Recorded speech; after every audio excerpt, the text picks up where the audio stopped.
in Pittsburgh. He was very, very sick as a child. Look up really quickly. Look up and look at his hair. Those are wigs. Because he was sick, it gave him pale skin. Not like white person pale. I'm talking about like glow in the dark pale. Really, really pale. And he wore wigs. And really crazy ones because the illness caused him his hair to fall out and not be vibrant. So he stayed home a lot too, and that was really influential of his art style later on. Captured Alpha. Enemy taking Charlie.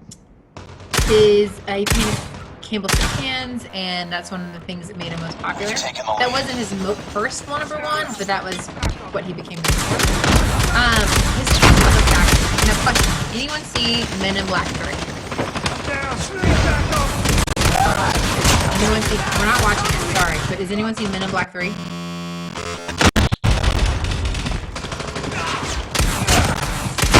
Yes, no. I don't watch movies. Enemy taking Bravo. 3. Men in Black 3. Enemy has C. Reloading, cover me. But there's a scene to him where they go to the factory, and Andy Warhol is really an undercover agent. The movie started to spoil that.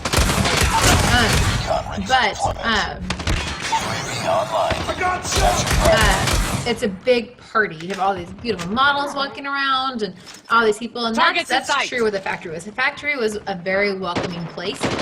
And you didn't care if you were gay, straight, purple with pink polka dots. Anyone was welcomed, especially people that were famous, who loved celebrities. So if you were famous, you were definitely, you didn't care. As long as everyone was welcome to his parties.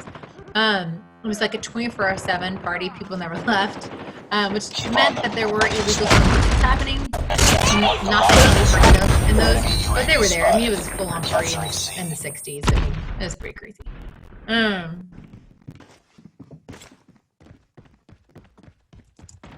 on.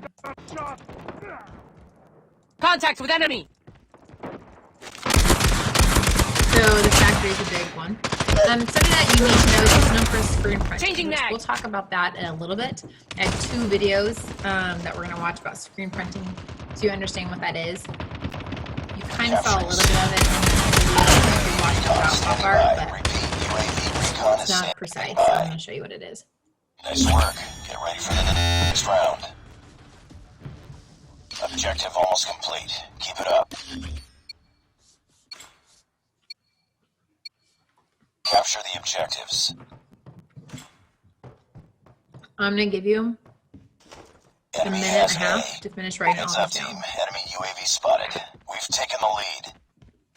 UAV online. We're capturing C. We're capturing Bravo.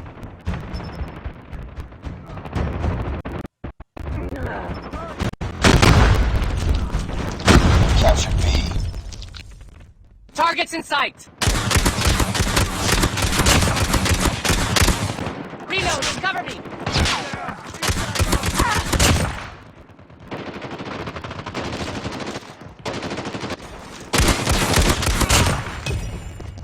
Changing that. Come down. I'm down. Need backup.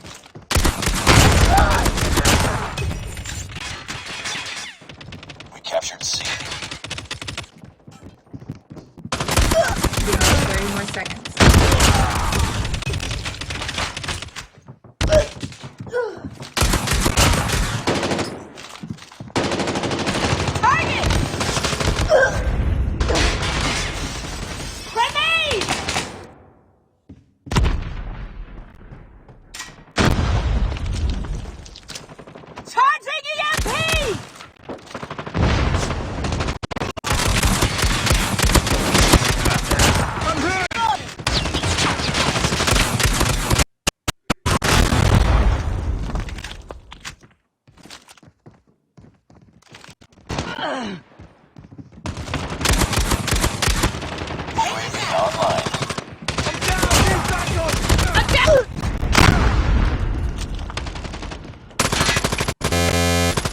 Okay, so if you have not finished copying down this Contact page with enemy. notes, I'm down.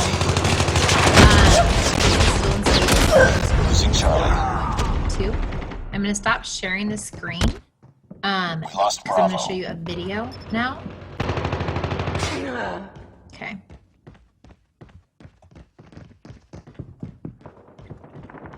This is just a brief history of Andy Warhol. It's gonna actually show you real life pictures of him, which I think is kind of cool. You're hurting. Keep Okay. fighting. Can Cole? Can you see my screen where it says PBS? Yes, I can. Thank you so much. All right. Because last time couldn't, so I just want to make sure we're covered this time. All right. I'm gonna switch over to do attendance while you guys are watching this. So Cole, I need you to come back online and tell me if you Okay, I will. Here you go.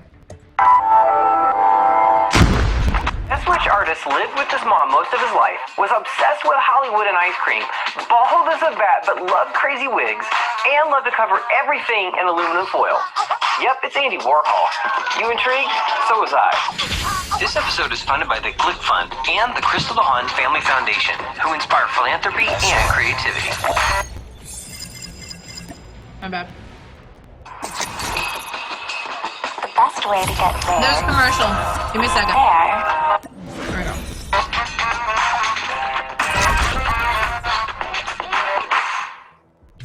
Warhol was born Andrew Warhola in 1928 in Pittsburgh, Pennsylvania, to Julia and Andre Warhola. Both his parents were Czechoslovakian immigrants who worked incredibly hard to get here. The couple had 3 sons, Paul, John, and Andrew, the youngest. Andy was moody, prone to panic attacks, and rather shy. In fact, while in grade school, Andy once refused to return. Was that? It showed your attendance. Dang it. Okay. I will not do that then. Hang on. Go away. All right. I'm gonna go back. I won't try to take attendance. I will wait. So don't leave because I have not taken attendance yet, people. Back it up a little bit. Andy was moody, prone to panic attacks, and rather shy. In fact, while in grade school, Andy once refused to return to school after a female student slapped him. His mom, Julia, who loved how dependent Andy was on his mama, pulled Andy out of school for the next 2 years. Even though Julia was a bit of a helicopter mom, she was a bit of an artist herself. She could be found putting flower arrangements together in Campbell's soup cans, which also happened to be Andy's favorite lunch. You better believe that resurfaced later. Even when Andy was at school, he was often homesick due to a nervous system disorder which caused his skin to change color and give him a fever. Interestingly, it was while homesick, Andy started listening to the radio, sketching and collecting lots of 8x10 glossies of movie stars, a hobby he later said helped define his career. He was especially obsessed with Shirley Temple. After graduating high school, Andy attended the School of Fine Arts at Carnegie Institute, now known as Carnegie Mellon University. Even though he appeared weak and quiet, Andy would apparently outperform the other students in his art assignments. The quiet art ninja you never see coming. To make extra money, Andy's brothers would sell produce from the back of a truck, while Andy would make quick portraits of customers for 25 cents a pop. Check out this sweet contour drawing. Andy definitely realized how to turn art into cash. In 1949, Andy exhibited a painting in the Pittsburgh Association of Artists, playfully called Nose Picker. The actual title was "The Broad Gave Me My Face, but I Can Pick My Own Nose." You gotta love that. The jury couldn't decide if it was groundbreaking or just dreadful. In the end, it was rejected, but it earned Andy some good street cred in the art world. Just before graduating in 1949, Andy considered becoming a high school art teacher. In fact, he put his resume in for a job here in Indiana, but didn't get the job. It was during this same year, Andy's friend, Philip Perlstein, convinced him to move to New York. On his second day, he snagged a position for Glamour magazine. When the art director asked him what he could draw, Andy says, "I can draw anything." I love his response. It was also during this time that Andy dropped the A off his given last name of Warhola when an article he illustrated made a typo and dropped it. Andy liked it, so he went with it. Andy quickly became one of the most sought-after commercial artists in New York, with magazines such as Glamour, Vogue, and Vanity Fair wanting his designs. Andy would make the rounds with clients during the day and sketch late into the night. Then, his assistants would transfer the designs onto another sheet. This created that distinctive blot dotted line design everybody loved, which earned him design awards, contracts, and a lot of cash. It was right about this time that Andy's mom, Julia, Targets in decided sight. to move to New York from his basement apartment off 75th Street, and then to a townhouse off Lexington Avenue to look after Andy. Apparently, Julia and Andy loved them some kitty cats since they had several living with them. According to friends, maybe a bit too many, since they reported the place often smelled like cat pee. Kitty Hardpoint cat. identified. But hey, they somehow worked it out since they were roommates for 20 years, cat pee and all. In 1957, Andy was doing so well, he started Andy Warhol Enterprises Incorporated. But as the fashion world went in a different direction, Andy's business empire started falling apart, and he scrambled to find more positions to keep up his swanky lifestyle. But a significant change was happening in the art world, as things shifted away from abstract expressionism. Artists such as Jasper Johns and Robert Rauschenberg were now getting invited to show in a big gallery, and Andy saw an opportunity. Andy 2.0 was not going to just be an illustrator, but an accomplished artist.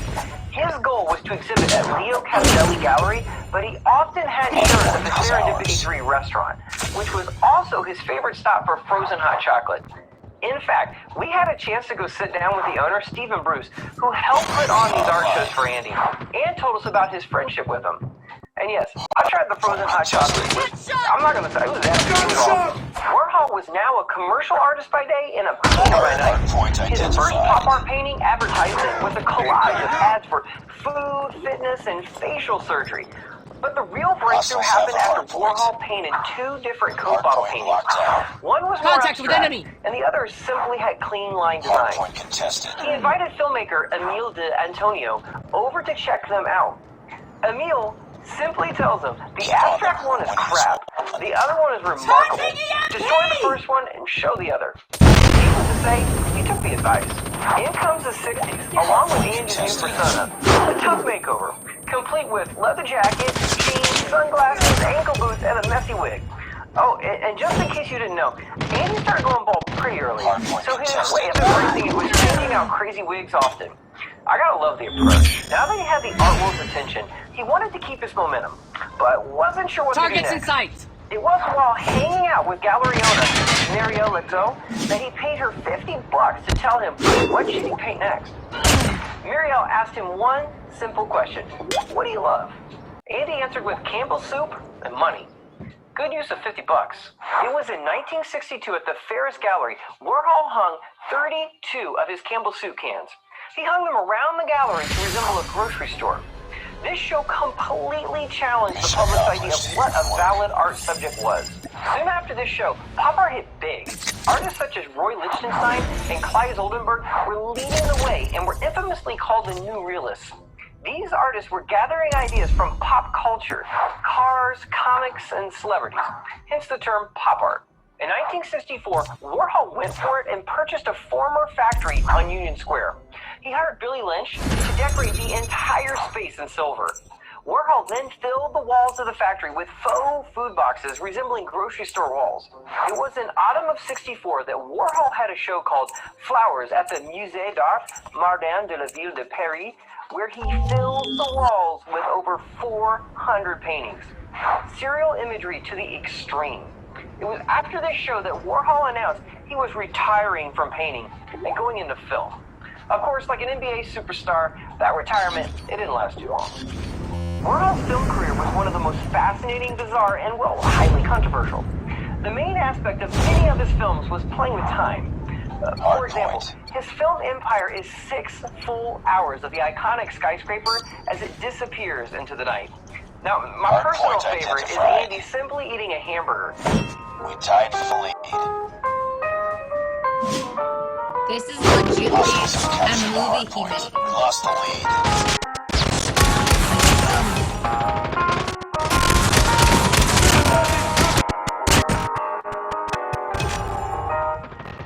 Hardpoint locked down. This is why contemporary art can get kind of like, is this art or because it's art, it's a very artistic movie. We've taken the lead. Tested. My favorite is he has a movie of a guy. That's the best gig. I'm gonna pay you to sleep for 8 hours and make a movie of it. I mean, I would love Targets it. in sight. That's like amazing. Easy to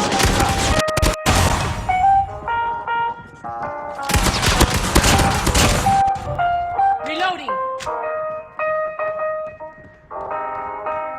Hardpoint identified.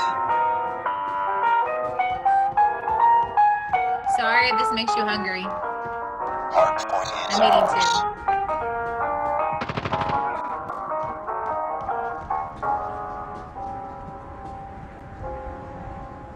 Nonetheless, he definitely developed a cult following for his films, and even won some awards. Unfortunately, in 1968, playwright Valerie Solana walked into the factory and shot Warhol in a stunt to promote his Warhol standby. Yeah, took it a bit too far. After 6 hours of Changing surgery, mag. Andy literally came back from the dead. Jumping ahead into the 70s, Warhol found himself once again in Paris at the opening of Centre de Pompidou. Warhol returned home super inspired with new energy and desire to paint.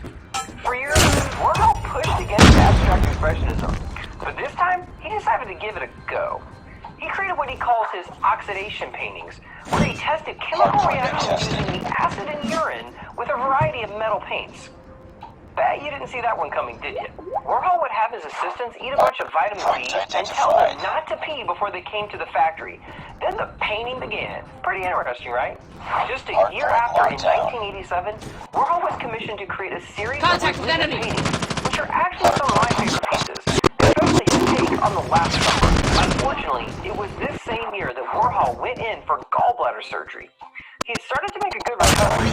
However, due to an irregular heartbeat, he died in his sleep at the hospital on February 22nd at the young age of 58. Andy was a master artist and a huge collector. In fact, after his death, it took Christie's 10 days to auction off all his collectibles, bringing in over $20 million. As for his paintings, they still remain some of the most sought-after artworks in the entire world. In fact, in 1963, Silver Car Crash double disaster went for $105 million. While often misunderstood, Warhol was one of the most amazing individuals who loved family and loved the power of creativity. He knew how to capture the culture of his day and present it in a way that made us all stop, think, and experience our world differently. Hey, did you know that subscribing to our channel is one of those epic things you can do? That's right. Subscribe now, share our episodes. Okay.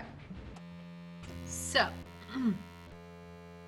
I'm going to throw it back up to our PowerPoint that we were talking about.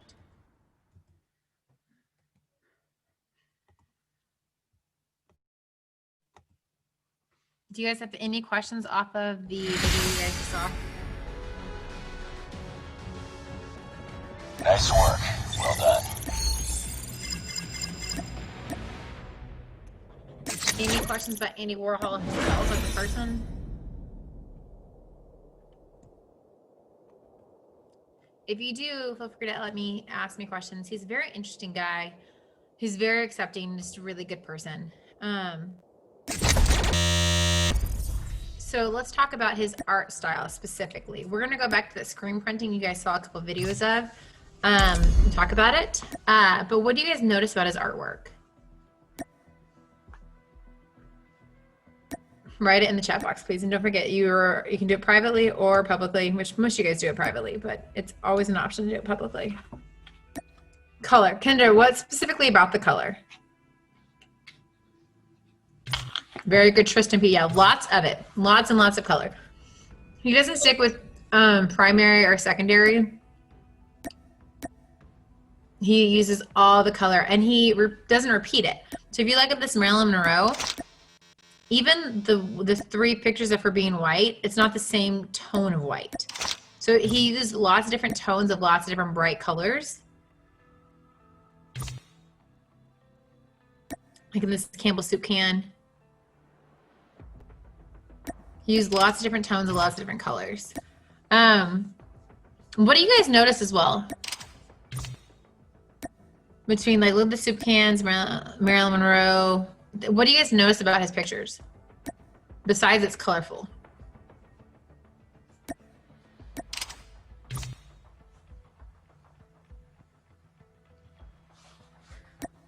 What about the images? What about specifically the images do you guys notice?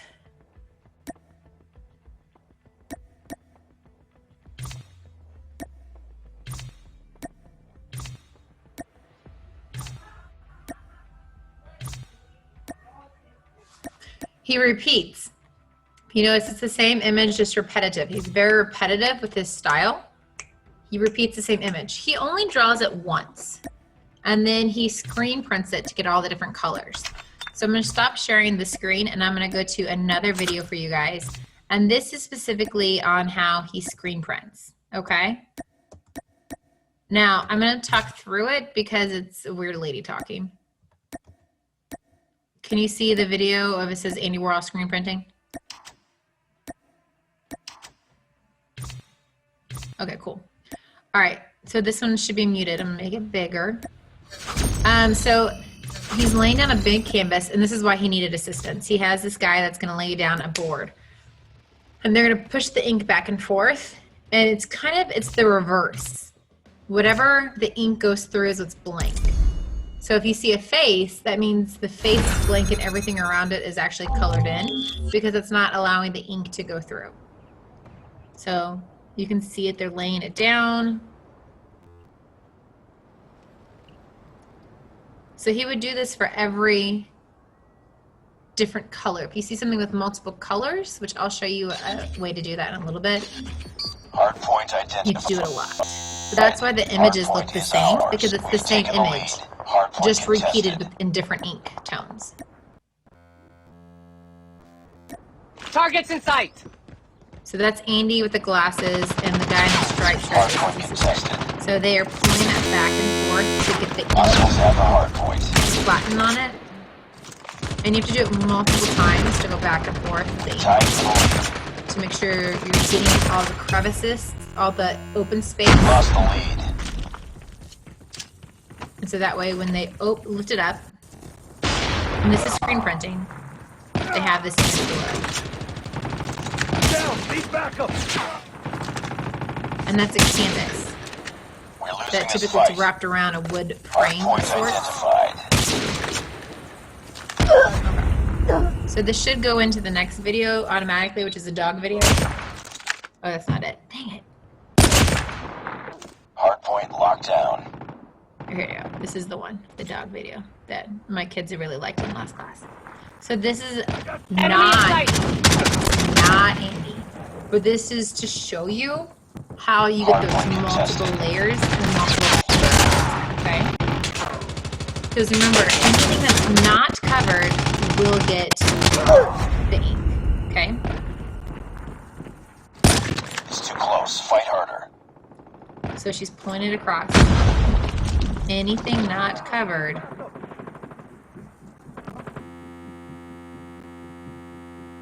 see how the dog is blocked out, and so the dog is empty. So if you want to fill in the dog, now there's other sections that are blocked out.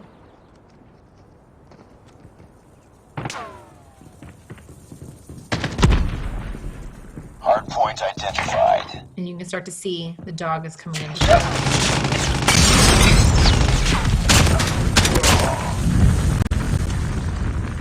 So for each color that you see, it's a different print.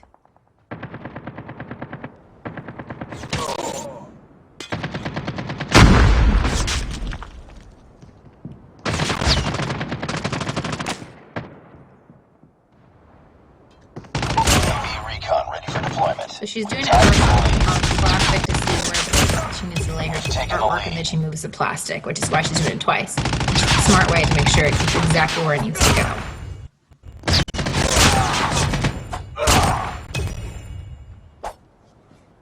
Enemy in sight.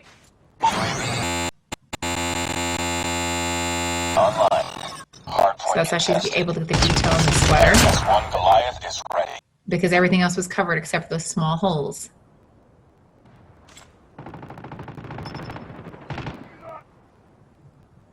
Hardpoint identified. And then here's your final product. But notice how many times she had to do over and over again because she had to get all those different colors in. Okay. Alrighty, any questions? That's what screen printing is. Do you guys have any questions about screen printing? Yeah, it's not what I want. Enemy But when I contact! say screen printing, sometimes it's hard to imagine getting all those layers of colors, so I wanted you guys to see that. Okay. So, the last note, because you have one more note you need to do, is about his style. Okay, so he would screen print, which you guys already know, but he would use it to do multiples of the same image and bright colors. And you really love to use pop culture icons or celebrities.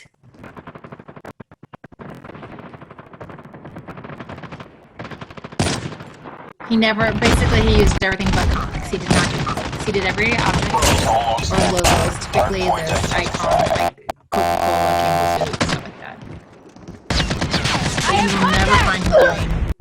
Hardpoint lost. I wouldn't say never, but you just won't. That wasn't his style. That was more Royal Liechtenstein. Write this down. If you didn't get that memo, you're writing this down.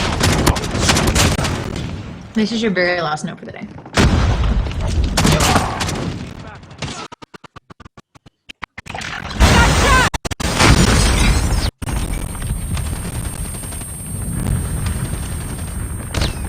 Boom! Headshot.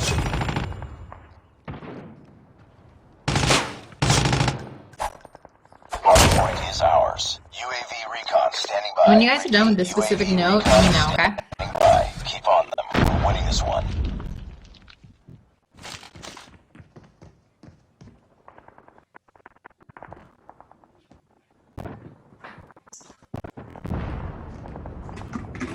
UAV online.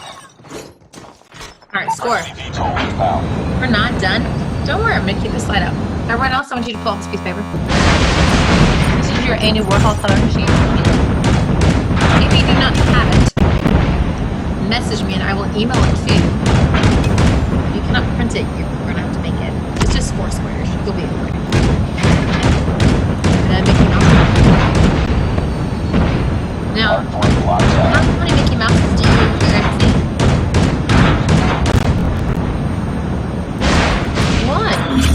Well, if you notice, there's 4 squares. There will be 4 Mickey Mouses, which means you need to draw this Mickey Mouse in all squares. It's not that hard. Look at it closely. There's one big circle for his belly, another big circle for his head, and then you have the 2 ears. So it's really 4 circles that you're going to make, and then you're going to add the detail. Take your time, Tristan. Take your time. Don't make it look like Mickey Mouse has died Mission and gone accomplished. to hell. We don't want that. Okay, it's not. I know it's Halloween, but we don't want to look like it's a scary Mickey Mouse that's possessed by Satan. Okay, so I need you to actually try and do your Mickey Mouse as neat as possible. Okay, so it's really just 4 circles, 2 small ones, a big one, and a big belly, and then you add the detail. Okay, so this one is a drawing exercise and it's a coloring. Okay, now. If I draw Mickey Mouse realistic in this one, or color him realistic with like his black and white and red suspenders and things like that, do I color the other 3 boxes like that? No, you don't. Very good. Okay. So if you look at Marilyn Monroe, like she's not all just white. She's lots of shades of it. Okay. Oh, somebody left. I have not done attendance, so don't leave. So it's different shades of it. You can use like white in the background, things like that, but if you use white in one background, then the rest of them should be colored. Okay? So if you can make your Mickey green or yellow or purple, it's totally fine. You can make his outfit yellow with red dots, or you could do red with purple dots, or you can do green with orange dots. It doesn't matter. You can mix it up however you want to, okay? You're gonna draw the same exact Mickey in all 3 boxes. It's the same Mickey in all 3 boxes, so it's a drawing exercise and it's a Andy Warhol coloring exercise, okay? So try to draw it as similar as possible throughout all 3, okay? When you color it, you can use whatever medium you want to use. You can use markers or color pencils or crayons, depending on what you have, okay? So anything that you want to, all right? Okay? Do you have any questions with your homework?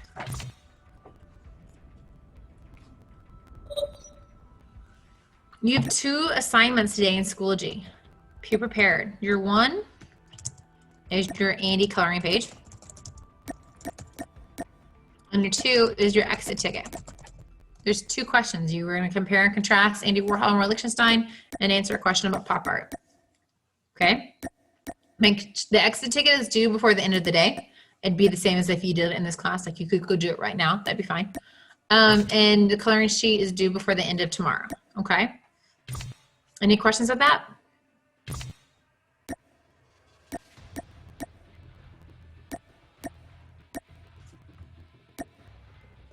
Okay, I need to take a screenshot of everyone here.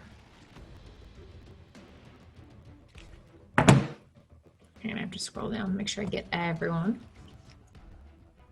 so I can take your attendance. If you have no questions, I want you guys to make sure you submit all these things, do both assignments. I'll let you guys go for the day. About 15 minutes early. But I love how some people don't even wait for me to finish talking before they're like, click out, out, out, out. Bye, everyone. Yes, Devon, send me your email again. Did you get it last time? You never got the other page?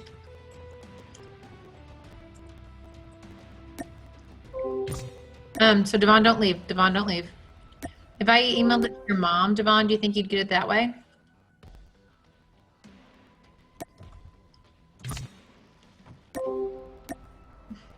Oh, iCloud. Okay, I can try that one. It's not your school one? Okay. So Devon, this is what I'm gonna do. I'm gonna send it to both you and your mom, and hopefully that way it can get to you. Okay. Do you want me to send the Roy Lichtenstein then if you never got that?